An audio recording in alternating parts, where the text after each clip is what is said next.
बहुत पुराने समय की बात है। एक घने जंगल के किनारे एक छोटी सी कच्ची झोपड़ी थी। उस झोपड़ी में एक अकेला बूढ़ा आदमी रहता था। उसका कोई परिवार नहीं था, न कोई बेटा न बेटी, बस वो और उसकी कुछ बकरियां। बूढ़ा आदमी बहुत मेहनती था। हर रोज सुबह जल्दी उठता, जंगल में जाता, हरी हरी घास काट कर लाता और अपनी बकरियों को खिलाता। दिन भर वो उन्हीं के साथ रहता, उनसे बातें करता जैसे वही उसका परिवार हो। लेकिन उसकी झोपड़ी बहुत पुरानी थी, दीवारों में दरारें थीं और छत जगह जगह से टूटी हुई थी। जब भी बारिश आती तो उसकी मुसीबतें बढ़ जाती। छत से पानी टपकता और बूढ़ा आदमी पूरी रात इधर उधर बर्तन रखकर पानी रोकने की कोशिश करता।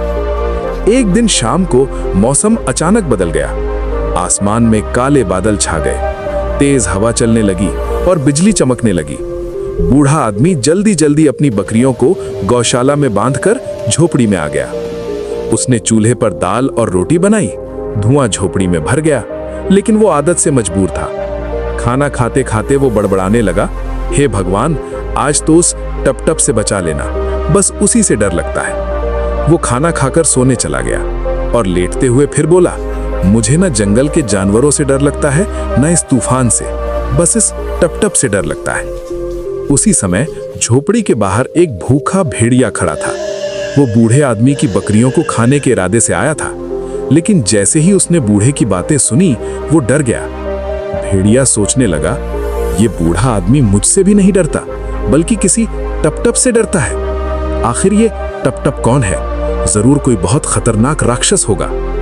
डर के मारे भेड़िया कांपने लगा और धीरे धीरे भागकर बकरियों के पास जाकर अंधेरे में छिप गया। रात गहरी हो चुकी थी, तेज बारिश शुरू हो गई थी। उसी समय एक चोर चुपके से वहां आया।